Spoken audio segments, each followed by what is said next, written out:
Okay, making a quick recap on today. Down, if I just bring over the thing, down $310, so a red day for me. And I wanted to make this video because I don't want to be one of those YouTubers who only show their winning trades, because losing is part of trading. And the big thing that I've seen is that today and yesterday I didn't trade my best. The market wasn't super easy, and those 2 days combined lost about 400 bucks compared to the couple of days before that where I made 12 or 1300 combined. So the important thing is to always, if you have small losing days compared to big winning days, you're doing a great job. So I'm gonna go through the trades I took, the mistakes I made.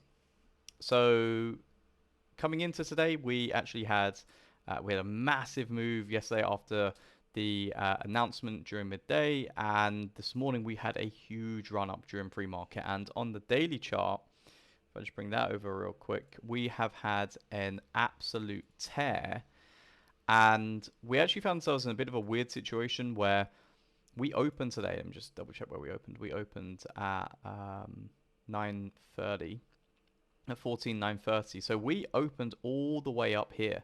So we can see we'd already had a massive move during the pre-market, and we were actually pushing into some resistance zones on the daily chart.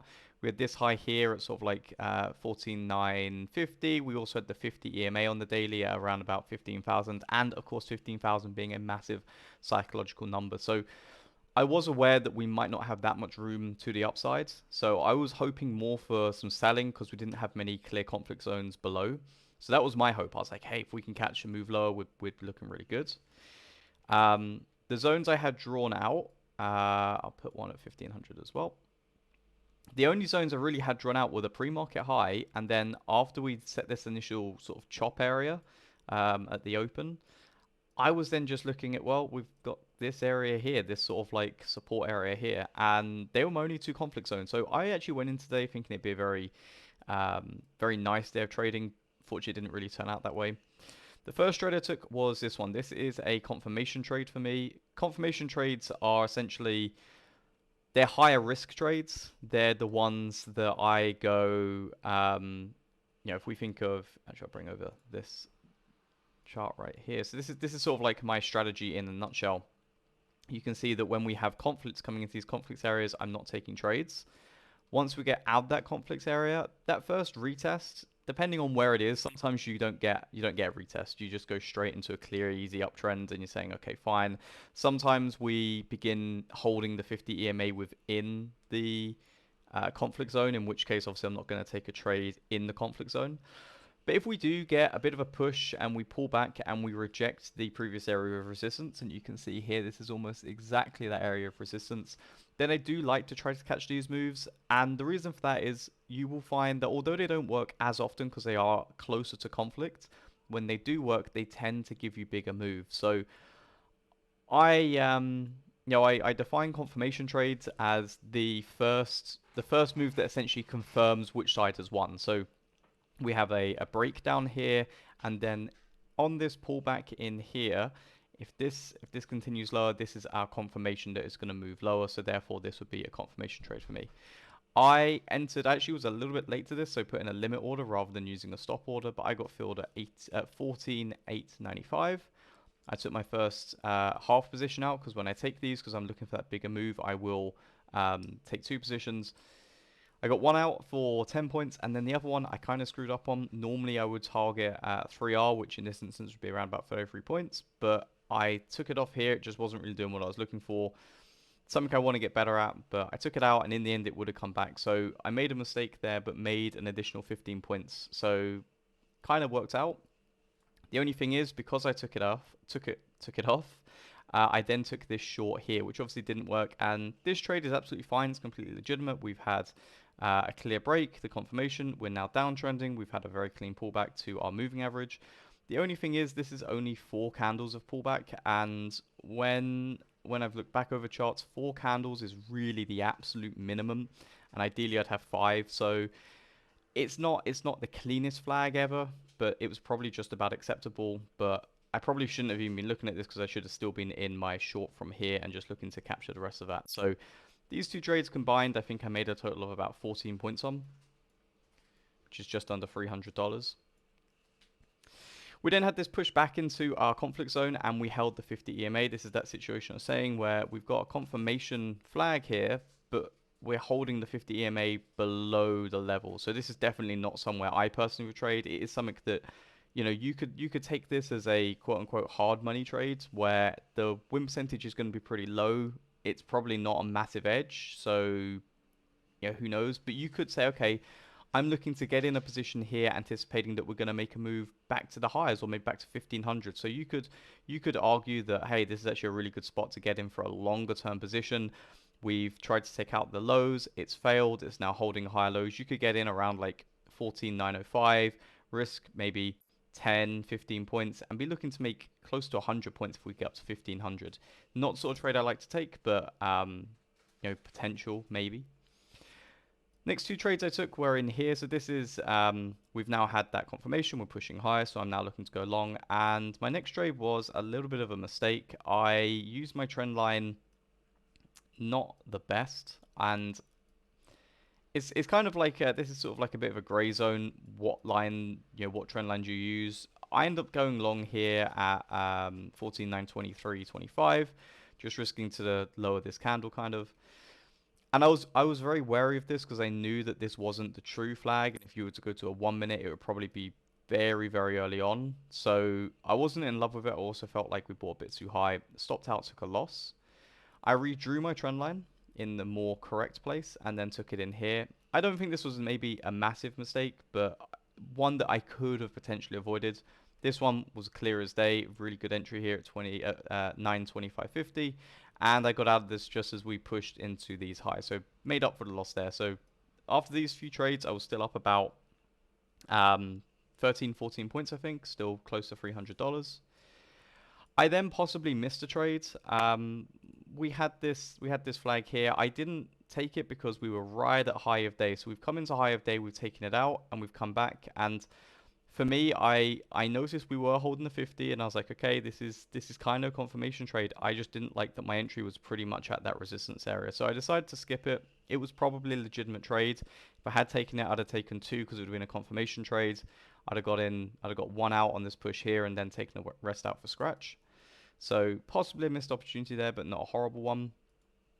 I then took a trade in here, which I classed as a confirmation, and this was a little bit unfortunate that I took this one rather than this one because obviously taking two positions, I got in here and ended up taking around about an 11-point stop, I believe. So because I've got two positions, it wiped out my profit and I was down a little bit on the day, nothing crazy. And we then entered a very long period of no direction. And we can see that throughout all of this, there is maybe like ideas, hey, we could short into this and try to catch this, or we could buy.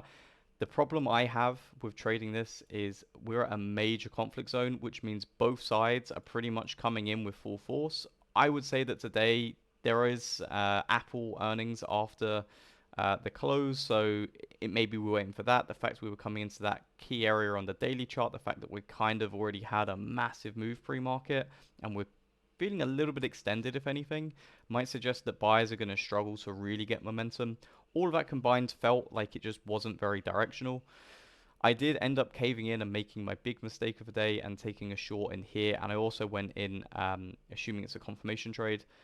From if we were to strip back a lot of this, I would say it isn't the worst trade in the world. We have rejected the high of day. We're starting to hold under the 50 EMA. But the issue is we were running into our newly formed conflict zone right here.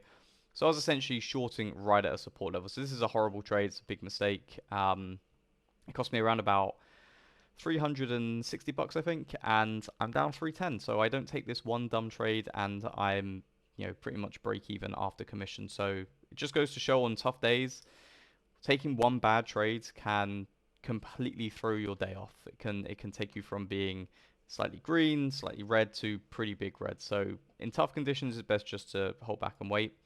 And we did then end up getting some pretty clean trades. So I readjusted this area here and said, okay, we've got a bit of a conflict zone now, kind of in the rounds here where we had this high in here and high again.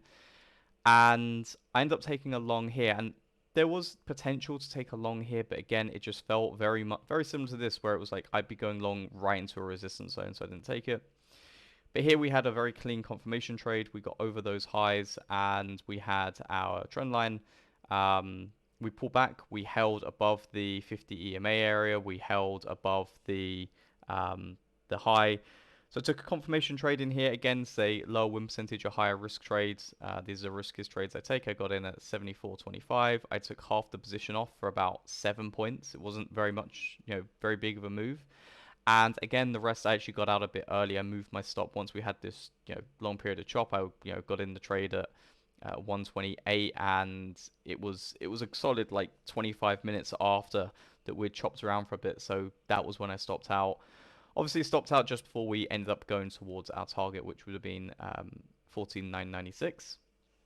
So a little bit unfortunate maybe with that one, is what it is. At that point, I was probably down 100 on the day, so pretty much break even. And we then took our next trade, which I think again was a bit of a mistake. I drew my trend line way too aggressively compared to what price action really was. So I got filled up here and got stopped out. To put me down about 300 on the day.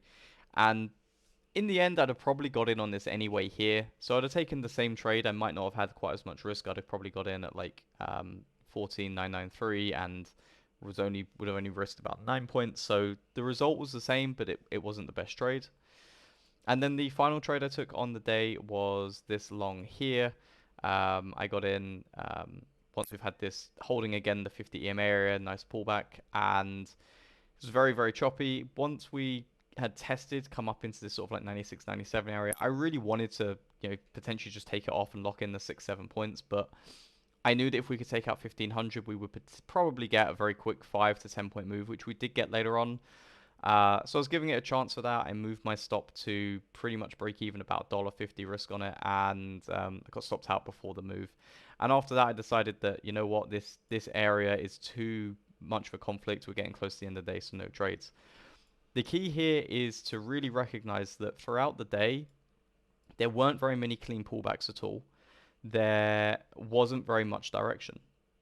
If you kind of like get rid of all this for a second, if we go, at what point did we have clear direction? And this is the really important thing to identify where an edge is at.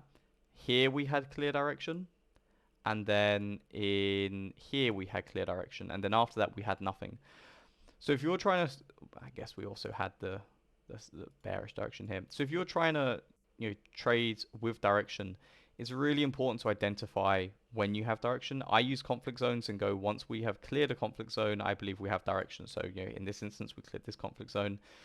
The only trades that should be being taken should really be in these red boxes. And for the most part, I did a good job of that today. This is fair to say in here. I did take that one mistake trade, but the key is really to recognize that on days like today, it isn't going to be easy. You remove that one trade, I'm about break even. If I take this trade here, maybe I'm up a little bit if I don't take full 2 positions in here. But the key really is just to recognize when the market is not giving you anything. And I did an okay job at that today. I did make one pretty big error. But yeah, that was today. Like I said, making this just so that I'm not one of those YouTubers who only ever post winning trades. You have red days as well. As long as you keep the red days small and the green days big, then you can't really do much else. Hope everyone else had a better day trading results wise, and I'll see you in the next video.